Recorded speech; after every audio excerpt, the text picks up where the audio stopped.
¿Ya? Hola, ¿qué tal? Muy buenas tardes, soy Lupita Santa Cruz. Me da muchísimo gusto darles la bienvenida a su programa Hablemos de, en esta ocasión, la senadora Celeste Asensio, a quien le agradezco muchísimo, de verdad, la generosidad de su tiempo en la apretada agenda de trabajo que manejas. ¿Cómo te encuentras, senadora? Hola, ¿qué tal, Lupita? Pues con el gusto de saludarte a ti, a tu audiencia, y al contrario, muy agradecida de que me hayan invitado a este espacio.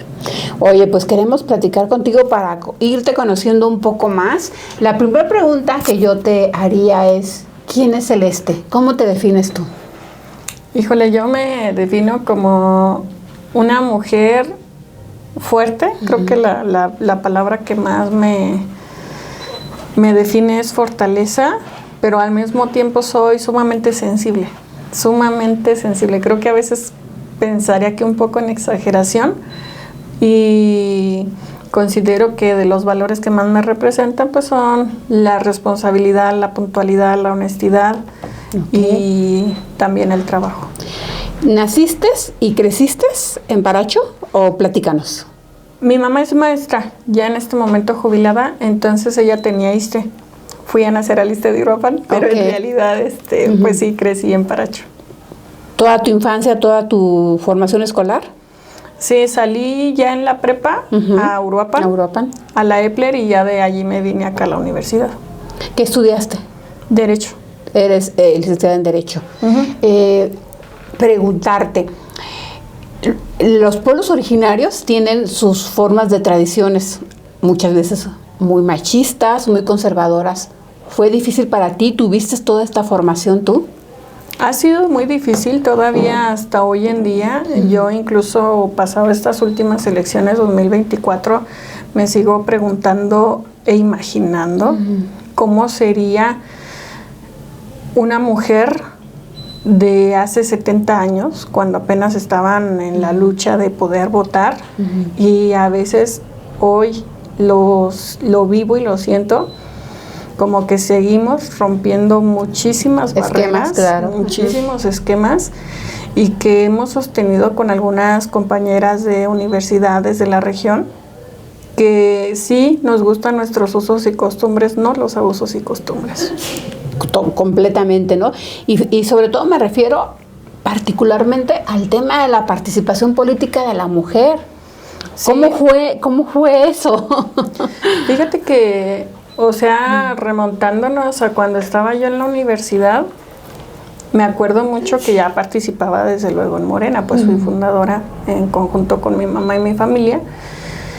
Y me acuerdo mucho de un maestro, pues yo estaba en segundo de la universidad, estaba como queriéndome comer el mundo, ya sabes, cuando eres muy, muy joven. Entonces, yo quería participar en Paracho, ¿no? Y así tajantemente me acuerdo, ya en paz descanse el maestro, que me dijo, tú no, porque tú no sabes. Pero en aquel momento yo no sabía si se refería a porque era joven o porque era mujer, o por las dos. Porque pues te estoy hablando que tendría como 19 o 20 años. Entonces de allí yo me desilusioné mucho, porque dije, si esto es Morena, yo no quiero estar. Me vengo a Morelia y un amigo me dice, pues hagamos lo siguiente, sigue en Morena, pero acá a nivel estatal. Y fue como empecé a involucrarme más en la Secretaría de Jóvenes, pero ya más acá, estudiando, aprovechando que estoy estudiando, pues a la par. Es que sí, la verdad me pongo a pensar, yo también he tenido alguna participación en política en otro partido, y todavía te puedo decir que en el año 2016, en giras de trabajo, que me tocó ir el interior del estado, donde yo era la única o de las pocas mujeres, no me dirigían la palabra a los hombres, o sea, no era digna de que me hablaran a mí, no me saltaba. Una vez que estábamos en un semicírculo y estaba yo con el dirigente de partido y empiezan a saludar a todos y me saltaban a mí, y yo me quedé, o sea, de verdad dices, no es posible que todavía pase todo esto. Entonces entiendo que tu participación pueda haberse desarrollado más porque lo hiciste desde la capital. Y ¿cómo es tu incursión en la política? ¿Cómo te nace la inquietud? Fíjate que mis dos papás también son maestros. Digo que mi mamá jubilado de las aulas y mi papá jubilado de la vida, pero que al final del día, pues ellos en la lucha magisterial y democrática nos llevaban ya desde niño que a marchas, que a manifestaciones, todo esto. Entonces como que inconscientemente ya nos involucrábamos, ¿no? Hasta se dio natural. Sí, sí, o sea, de manera completamente pues nata, si así lo queremos ver, ¿no? O sea, yo me acuerdo a los 8 años en Ciudad de México, a los 15 en plantones y demás, pues obviamente ellos luchando por un aumento de sueldo, por mejores prestaciones, etcétera, que la verdad hoy en día lo veo súper bien. Claro. Hasta ya yo digo, quisiera ser maestra también, ¿no? Porque pues tienen vacaciones, horarios, etcétera, ¿no? Entonces a lo que voy es a que ya mi mamá me sorprende porque ella nunca se había metido a la política de manera directa y entonces empieza, yo me acuerdo que llegaron 2 maestros, uno de Zacapu y una maestra de Uruapan, con el periódico Regeneración. Y antes los comités de protagonistas del cambio verdadero podían ser de 5 personas, fundamentalmente familias. Entonces se juntaron mis tíos, mis tías, mi mamá. Y empezaron fue el primer comité que se hizo en Paracho de Morena. Mi tío y mi mamá fueron los primeros delegados que hubo de Morena en Paracho. Y entonces pues mi mamá recibía paquetes de periódico y su labor era irla a repartir a todas las comunidades. Yo era menor de edad y pues por consiguiente tenía que andar con ella. Entonces, pues ya mi mamá tocaba la puerta, lo repartía y así era no me acuerdo si el periódico llegaba mensual o bimestral. Total de que en una ocasión, pues nuestro distrito es Zacapu, yo por eso me refiero mucho a Zacapu, en lo federal. En una ocasión estábamos en la universidad de Zacapu, que era donde nos reuníamos para hacer las asambleas y todo. Y le preguntan a mi mamá, maestra Tere, ¿usted por qué está en Morena?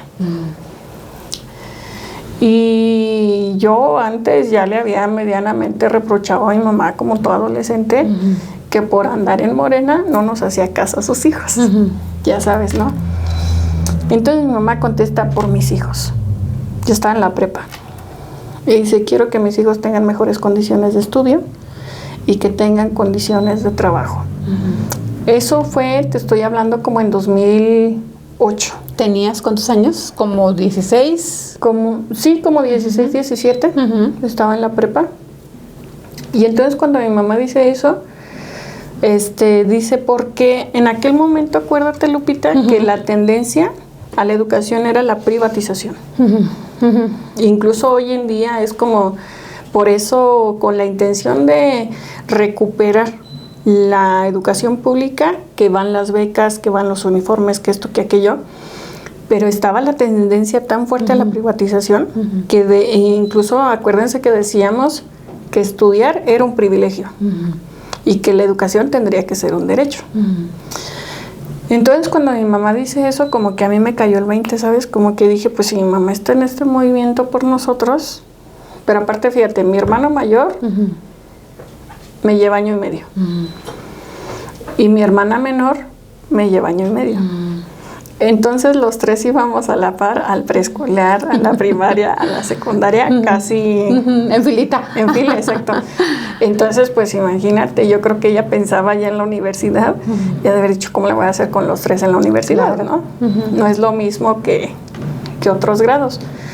Entonces, a partir de ese momento, Celeste se hace consciente de esa lucha y digo, vamos a entrarle. Aunque yo ya la acompañaba a repartir el periódico, ya me sabía toda la lucha, es en ese instante que voy yo a tocar la puerta. Es en ese instante que agarro el periódico, pero de manera voluntaria, de manera consciente. ¿Qué injusticias sociales te movían? Híjole, pues la verdad creo que son muchas, porque te digo que me considero como una persona sensible. Yo siento un fuerte arraigo, sobre todo con la naturaleza. Okay. Sí, claro. Incluso, fíjate que allí un poquito de mi nombre Reina es porque justo mi mamá es muy católica. Yo nací el 5 de enero y me pone Reina por los Reyes Magos, ¿no? Y mi papá era todo lo contrario, 100% astral, creía muchísimo en el universo y me pone Celeste. Entonces, de entrada, la conjugación de eso. completamente, de entrada, pues un choque así impresionante de ideas y yo así de, ¿y a quién le hago caso? A los dos. Ajá. Entonces, imagínate que por una parte crezco con la religión católica inculcada por mi madre y por otra parte crezco con la cosmovisión. Exactamente. De lo que eres. Exactamente. O sea, con mi papá éramos de que cada 1 de febrero al año nuevo purépecha. A partir de que se creó, porque eso también, aunque ya se tenía cierta ideología, es también, no es como que tenga la eternidad que se ha hecho, ¿verdad? Entonces, pues con mi papá íbamos a todo eso. Y de allí de que una de las luchas que yo siempre he defendido es la del cuidado y protección del medio ambiente. Esa de entrada, porque considero que eso es lo que nos da la vida a todos los seres humanos. O sea, si no tenemos árboles, si no tenemos plantas, si no tenemos, en fin, no tenemos oxígeno. Si no tenemos oxígeno, no tenemos vida. Nada. Tan simple, ¿no? Lo mismo con la contaminación, en fin. Me dolía mucho. Yo recuerdo un paracho del trayecto de Uruapan a Paracho lleno de árboles, de encinos, de pinos, de cedros. Los aromas, el ruido que hacen los árboles. Sí, completamente. Y eso lo recuerdo cuando era más chica, ¿no? Ya cuando estoy entrando justo a la prepa, tala. Al grado tal que nos toca vivir el tema de lo de Cherá, ¿no? Entonces, de entrada creo que de las primeras luchas fue ese por el medio ambiente. Posterior a eso, me empiezo a involucrar también mucho en el tema de la lucha de la mujer por la paridad de género y la igualdad sustantiva, fundamentalmente en pueblos originarios. Sin lugar a dudas, ¿no? Tú lo habías vivido en carne propia. Exactamente. Y también otra de las grandes luchas que aprendí conforme fui estudiando, pues fue la de la diversidad sexual, que también hasta cierto punto pues lo vivo, formo parte de, y sería incongruente no defenderlo, ¿no? Que no me puedo imaginar qué difícil ha de haber sido para ti asumirte y enfrentarlo en una sociedad que supongo que no fue fácil. Definitivamente, pues, o sea, de entrada te digo que crecí entre el catolicismo y el politeísmo al mismo tiempo. Y por los originarios. Tal cual. Entonces, fíjate que yo de niña fui acólita, estuve en el coro de la iglesia y de pronto cuando, justo, ¿sabes qué es lo que me ayudó mucho? Salir de Paracho.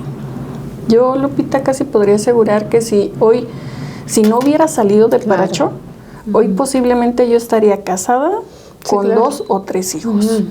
Sí, claro. Pero afortunadamente me fui, conocí un poquito de la dinámica fuera del pueblo, por así decirlo, y me gustó. Me gustó conocer... La libertad. Exactamente. Probamos la libertad y nos gusta. Exacto, sí. Y ahorita... pues no hay quien me detenga. Oye, senadora, pero en medio de este proceso de tu formación universitaria, de conocer otras formas de vida y regresar, porque supongo que regresabas a Paracho, ¿cómo era el choque? Bastante. Es justo a lo que iba. Yo estaba todavía en el coro de la iglesia, en la prepa, cuando me doy cuenta de que posiblemente me llamaba la atención mi compañera. Entonces, en una ocasión yo recuerdo que me ponen a leer, oh Señor Jesús, te pedimos por todos aquellos pecadores homosexuales. Y de pronto, o sea, dije, ¿cómo estoy leyendo yo esto? Y poco a poco dejé de ir a la iglesia. Claro. Es una realidad. Por supuesto. esa fue una, ¿no? El tema, porque quieras o no, lo religioso todavía pega mucho en Michoacán. En Michoacán. Bueno, sí también en Michoacán, sí, pero en México, ¿no? Sí. Y por otra parte, fíjate que hubo algo que yo en la primera legislatura no me atreví, ya lo había pensado, pero no me atreví a hacer la marcha. En la segunda legislatura, justamente dije, por algo Dios, el universo, un poder superior me dio la oportunidad de repetir esta legislatura. Es momento de hacer y organizar la Marcha del Orgullo Purépecha LGBTIQ+. ¿Fue difícil? Sumamente. Sumamente difícil porque precisamente empezamos con todos estos choques culturales, sociales, religiosos, lo que... De autoridades, no, que te querían dar permisos, ¿cómo fue esa parte? Justo, o sea, haz de cuenta que yo les decía a los chavos, vamos a hacer un perifoneo. Allá se dan mucho los perifoneos. Sí, claro. Entonces les decía, vamos a hacer un perifoneo invitando. Y me decía, me acuerdo que un chico me dice, ¿sabes qué? Allá me dicen reina. ¿Sabes qué, reina? No. Le digo, ¿por qué no? Pues, no sé si se pueden decir groserías, pero me dice, es que están diciendo que quien está organizando esto es una... Y yo me quedaba así como de, no, es que, o sea, teníamos mucho miedo con el resto del comité, porque pensábamos que nos iban a ir a agredir, si no físicamente, cuando menos verbalmente, porque reciben muchas agresiones. Un día antes de la marcha me llamó el presidente municipal, yo pensé que me iba a decir todo el éxito, échenle ganas. Y me dice, oye Celeste, querida diputada, nada más quiero pedirte por favor que la canceles, casi. Acabamos de pintar, para que no me vayan a hacer allá algún grafiti, que no sé qué. No vayan a poner un arcoíris, casi. Y nosotros así de no manches. Yo colgué y les dije a los chavos del comité, es el presidente que nos desea todo el éxito. Porque no podía decirles, está preocupado por ya otra estaban cosa, ustedes, ¿no? También con la preocupación, obviamente, sí. Entonces, hacemos la marcha. Fueron personas, o sea, pensábamos que iba a ser como algo muy pequeño. Fueron personas de comunidades de Cirío, de Cheranástico, de Cherán, de algunas otras comunidades o pueblos originarios de acá de la Ribera de Pátzcuaro. Y entonces van chicos con traje típico de Guare. Así. Cuando vimos eso nos impactó muchísimo. Wow, imagínate qué puerta abriste, ¿no? Es que fíjate que nosotros como que nunca imaginamos la trascendencia. O sea, como que lo hacíamos por decir, vamos a hacerlo, porque vamos a soy y porque lo asumo. Exacto. Y entonces cuando van ellos, pues resulta que se abre una puerta impresionante en tema lingüístico, en tema cultural. Y obviamente, pues también en agresiones. No todo era bonito. No, claro. Y como parte de esas agresiones, para mí hasta hoy en día ha sido bastante fuerte, porque me dicen, dentro de la cultura purépecha no existe eso. Cosifican la diversidad sexual. Sí, claro. Y entonces eso ha sido sumamente difícil porque la primera marcha la organizamos en 2021, si no me equivoco. Viniendo de la pandemia. Ajá. Saliendo casi. Saliendo de la pandemia, no me acuerdo si fue en el 21 o en el 22, pero en este 2024, Lupita, en campaña, pues yo, de manera muy natural, se me ocurre proponer. ¿Qué tal que para recibir a la doctora Claudia va primero la bandera de Purépecha y enseguidita la bandera de la diversidad sexual? Y ¡pum! En las comunidades me dijeron, no, esa bandera no nos representa. Y por unos cuantos no la vamos a poner. Yo esperaba que alguien defendiera la causa. Y nada más la defendimos mi hermano, otra compañera también de la población y yo. Entonces al final dijimos, en esta reunión solamente estamos 3 contra el mundo. Y también uno debe aprender a medir los riesgos, ¿no? Por supuesto. Si estábamos en una comunidad que no era nuestra, pero que aparte ya estaban poniendo resistencia y se estaban empezando, porque aparte quien lo dijo fue un hombre, y se estaban poniendo ya como agresivos. Exactamente, dijimos, Ok. no, Dicen, no dicen que hay que saber elegir las batallas también, ¿no? Exacto. Es parte de la política. Sí. Ajá. Y entonces ahí dijimos, Ok. no le vamos a mover, ya llegará nuestro momento. Oye, senadora, te voy a platicar como periodista, no sé si alguien te lo ha dicho, cómo lo vivimos nosotros. Cuando Carlita nos hace favor de invitarnos a la primera marcha, fue así, algo para mí como, wow, embaracho. O sea, sí, fue como fuertísimo, muy valiente, y yo decía, o sea, sí se van a atrever a ir a... No porque, no lo digo de forma peyorativa, sino precisamente porque conozco todos los usos y costumbres y lo fuerte que es la cultura machista dentro de los pueblos originarios. Si no te dejan participar en política, pues mucho menos otras cosas. De verdad que fue... Y como dices tú, quizás ni siquiera eras consciente de lo que estabas haciendo, porque yo vi el interés de los medios de lo queremos cubrir y vamos a ir, y cómo se proyectó, ¿no?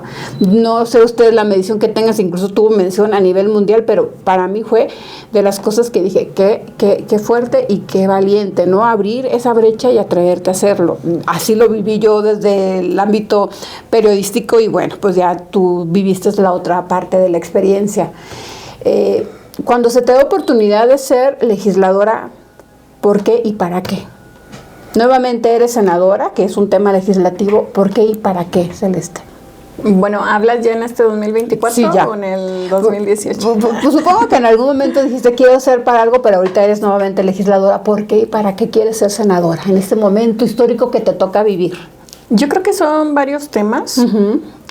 Por una parte, el hecho de ser conscientes de que, si bien es cierto es que se van sumando diferentes perfiles políticos de otros partidos, es el hecho de defender precisamente la convicción, la lucha y la transformación de un proyecto en el que creímos, no de 2010, no de 2015, no, desde antes. ¿Cuántos años tienes? Ahorita ya 31. Y me estás diciendo que iniciaste pues chiquita. Exacto. Fíjate que yo me di cuenta justo en este registro de rumbo al Senado, nos pidieron dentro del mismo que hiciéramos una especie de recuento de a partir de cuando pertenecemos a Morena, etcétera, ¿no? Y yo saco mi credencial, hay una credencial que nos define mucho, que es la de gobierno legítimo. Esa fue cuando Andrés Manuel se colocó la banda presidencial, que habrá quienes lo juzguen loco, habrá quienes lo juzguemos valiente, en fin, Por ¿no? supuesto. Total de que cuando saco la credencial, yo digo, no manches, traigo la playera de educación física de la secundaria.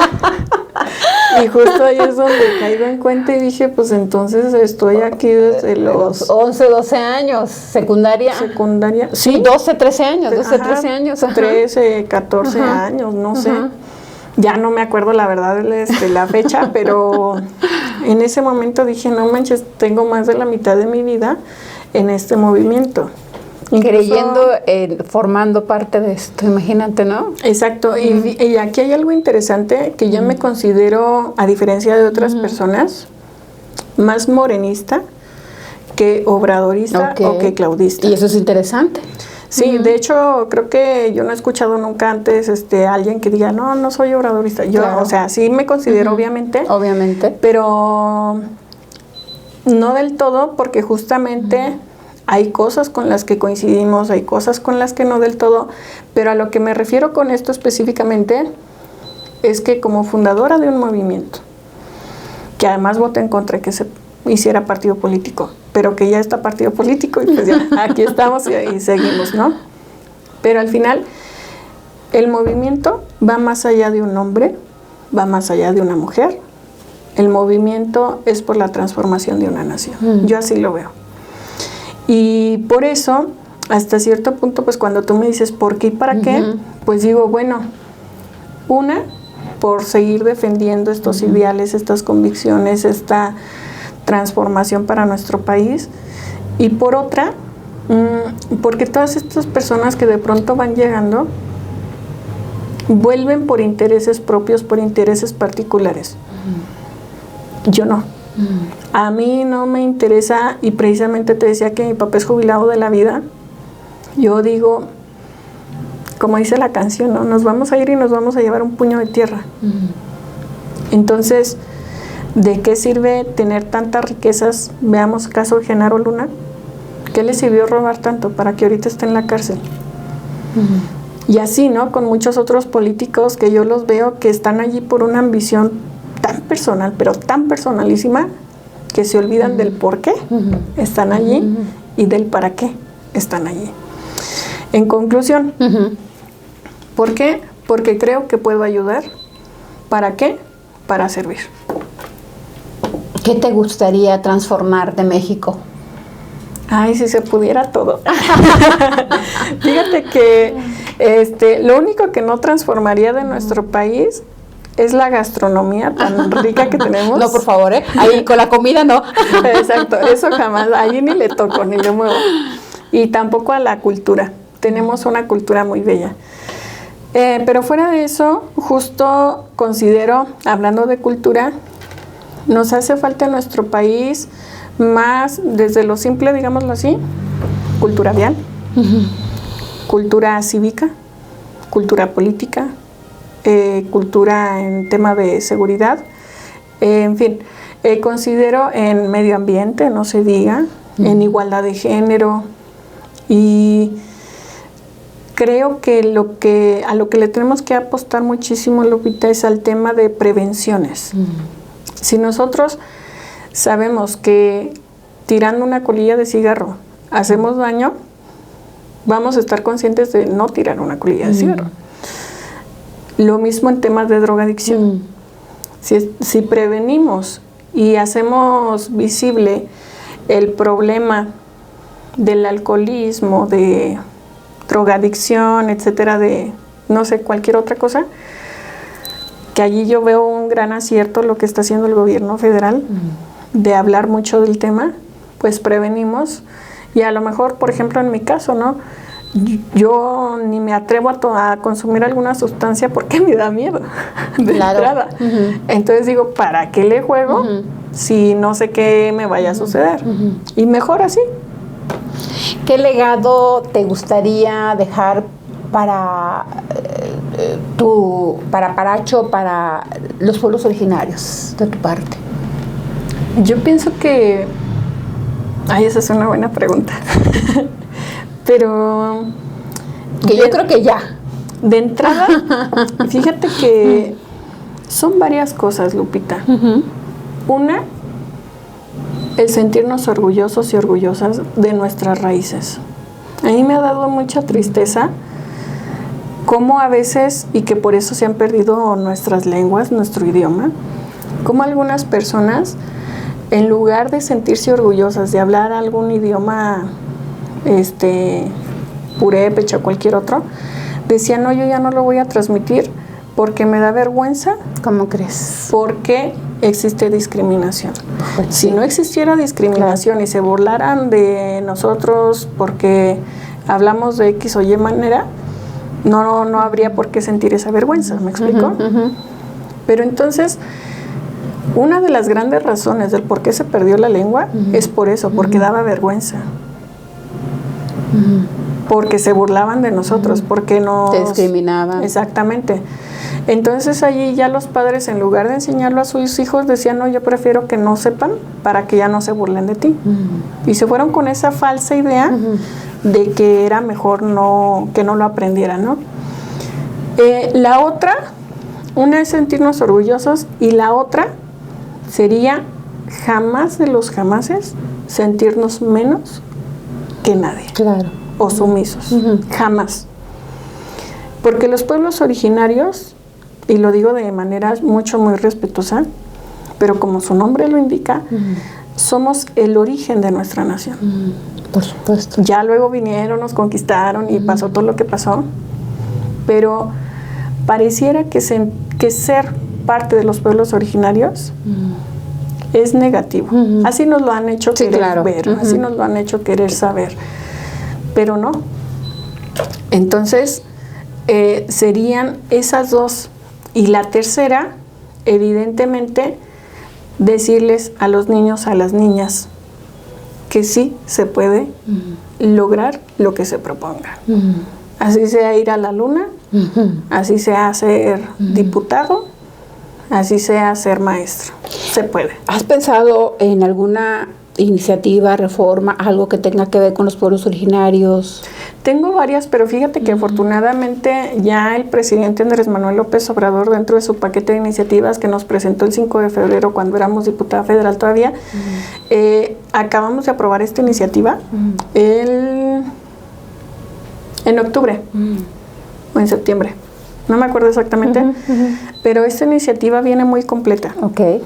Viene presupuesto directo precisamente a todas las comunidades originarias. Es decir, que ya no, y lo digo pues de manera muy respetuosa, pero a veces también me da un poquito de coraje, ya no vamos a andarle mendigando al ayuntamiento que destine presupuesto. Y eso a mí me daba tanta tristeza, Lupita, porque mi papá era de un pueblito que se llama San Isidro Labrador, de Charapan todavía más para arriba, como tantito antes de Zicuicho, por Patamban, es que hay puros cerros. Sí, claro, ¿verdad? sí. Y que yo lo busqué en Google Maps porque quería mandárselo a unas amigas para ir, no aparece en el mapa. Y luego me metí a investigarlo y dice que existen 98 personas. Entonces, no, eso es falso, ya hay como 2,500. Somos más. Pero entonces, ¿a qué voy con esto? Cuando vamos al pueblo de mi papá, están baches de hasta 3 metros o más. Entonces, siempre era el problema. Queremos pavimentar, y es que aparte ellos trabajan de manera muy diferente. Hacen sus, ¿cómo le llaman? Cuando faenas. Sus faenas, ellos mismos se organizan y hacen todo el trabajo. Y dicen, pero el problema es que no tenemos recursos. Entonces ahora con esta iniciativa va presupuesto directo, van los consejos con paridad de género, va también el tema de pedirles permiso u opinión cuando vayan a querer concesionar algo, que se va a atravesar una carretera, lo que haya se les tiene que consultar a los pueblos originarios. Viene muy muy completa y es algo que a mí me entusiasma mucho porque pues allí vamos a seguir trabajando, pero las leyes secundarias, ¿no? Ya está en la Constitución. Pero hay que ver que se aplique. Ok. Ya casi se nos va a acabar el tiempo. 4 últimas preguntas. A ver. ¿Cómo te gustaría trascender o ser recordada? Cuando tú mueras, ¿qué te gustaría que la gente recordara de ti? ¿Qué hiciste? ¿Qué fuiste? ¿Qué? Ay, me haces preguntas muy profundas. ¿No te lo has puesto a pensar nunca? No, jamás. Yo creo que ya hiciste historia y yo creo que vas a ser leyenda. Gracias. Híjole. Pues con que, bueno, yo pienso que con que me recuerden como una mujer muy humana es suficiente. Ok, muy bien, esa era la primera. La segunda es, se menciona incluso tu nombre para llegar a ser alguna vez gobernadora de Michoacán. ¿Te imaginaste algún día, Celeste? Fíjate que como ahora aplica al revés, ¿no? No, pero sí. ¿Por qué? No, porque pues realmente veía como algo muy lejano siquiera llegar a una diputación. Si quieres imaginártelo, ¿no? Exactamente. Entonces, si veía algo muy lejano una diputación, pues imagínate ahora una gobernatura. Pero sí, porque precisamente gracias a este movimiento de transformación del que te he venido hablando, pues ya es posible verse como una presidenta de la nación, claro, que es la doctora Claudia Sheinbaum, y es posible visualizarse como senadora. Y ahora la pregunta es, ¿por qué no? ¿Por qué no? Si ya podemos visualizarnos a todas las mujeres en cualquier espacio, claro que Michoacán también podría ser representada por una mujer. Tener su primera gobernadora y purépecha, imagínate, ¿no? Y además diversa. Imagínate todo. La tercera pregunta es, ¿hasta dónde llegaría Celeste? En una ocasión estábamos en Paracho y un psicólogo, Roberto Janacuas, nos dice, ¿cuál es el límite de las mujeres? Y entonces me levanto yo y les digo, nuestro único límite es darnos cuenta que no tenemos límites. Ok. Entonces tú dices, ¿hasta dónde? Hasta donde nos lo permita la confianza de las y los michoacanos y de las y los mexicanos. Y pues para eso es necesario no defraudarla, ¿no? Así es. Celeste. Y la última ya sería libremente. ¿Qué mensaje quieres dejarnos a las y los michoacanos que te están escuchando en este momento? Pues de entrada siempre he pensado que aunque va a haber muchas personas que te van a decir que no puedes, porque a mí me lo han dicho infinidad de ocasiones. Por supuesto, me imagino. Siempre es importante que creas en ti. Aunque la vida te batía, aunque tengas muchas pérdidas, muchas crisis, al final de una crisis pues siempre viene un nivel de madurez. Y con esa madurez pues traes muchísimos aprendizajes que te hacen crecer, que te hacen ser más fuerte, que te hacen seguir trabajando y disciplinándote por construir un mejor futuro, un mejor país. Y serían esas dos, una creer en ti y la otra hacerlo todo con la convicción de no servirte a ti, sino Claro. de transformar al país. Claro. Oye, te voy a tener que hacer otra pregunta porque si no, no me la van a perdonar los periodistas del mundo mundial. Oye, ¿qué onda con la Comisión Nacional? ¿Cuándo esperan tener ya y qué perfil están buscando? Sí, porque si no me va a correr aquí Chucho Marcha, va a decir, no le preguntaste. No, fíjate que ya tenemos la terna finalmente. Sí. Está Ana Shelly Ramírez de Ciudad de México, Paulina Hernández Díaz de Jalisco y la maestra Rosario Piedra. El martes 12 de noviembre seguramente se va a subir la discusión al Pleno del Senado de la República. Allí vamos a deliberar cuáles consideramos que son los perfiles más idóneos. Desde mi punto de vista, yo lo único que podría decir es busquemos que sea un perfil que precisamente pueda ayudar a que nuestro país vaya creciendo. De pronto habrá personas que no creen mucho en las segundas oportunidades, habrá personas que dicen que sí. No sabemos qué vaya a pasar hasta el día de la elección. Sin embargo, si es una nueva persona diferente a la maestra Rosario, pues que sepa hacer este gran trabajo en beneficio de los derechos humanos de todas y todos los mexicanos. Y en el caso de que fuera la reelección con la maestra Rosario Piedra, pues también que reivindique todo el trabajo que ya hizo, para bien o para mal, porque hay posturas encontradas, y que sepa tomar esta segunda oportunidad para trascender de mejor manera y dejar en buen nombre el legado que le deja a su madre. Oye, qué fuerte. Hasta a mí me estremeciste. Creo que es un mensaje muy poderoso y muy potente. Pues agradecerte, senadora, y reconocer este tema porque fíjate que, bueno, también trabajo en derechos humanos y fíjate que luego no es fácil, porque de las autoridades como que no les gusta mucho luego, pero bueno, ¿tú cómo ves el tema de los derechos humanos en México? Fíjate que está bastante interesante porque si vemos los índices de antes de este gobierno de Cuarta Transformación, observamos que la mayoría de las quejas eran contra la seguridad pública, ejército, no sé, todo lo que engloba la seguridad pública. Y a mí lo que me parece curioso es que a partir de la Cuarta Transformación cambia. Lo de seguridad pública se va hasta al 10º lugar y lo que se va al primer lugar es la salud. Tienes mucha razón. Entonces ahorita lo que están exigiendo más las y los mexicanos son temas de salud, es el tema de educación. Ajá, del Instituto Nacional de Migración. Yo supongo que fue por lo que pasó en Chiapas, en Chihuahua, perdón, y también en educación. Y los temas de seguridad pareciera que se van a otro nivel. Algo está pasando, porque por una parte es el tema de la falta de cultura de la denuncia, precisamente, que incluso a nosotras mismas en algún momento nos llegaron a cristalear la camioneta, fuimos a querer levantar la denuncia, nos hicieron esperar 2 horas, nos citaron al día siguiente, y ahí tardamos como 3 horas, en fin, ¿no? Ya sabemos. Y al final, la mayoría de las personas dicen, ¿a qué voy? Pero voy sí a es perder importante. tiempo, por supuesto. Sí es importante. Pero mira, dentro de eso, ay, es que ya me voy a aventar una hora aquí, pero bueno, a ver, el tema de lo que tú dices es que cambiar de México es el tema de la corrupción y de que te atiendan y que los servidores públicos hagan su trabajo, ¿no? Ahí te los encargamos, senadora.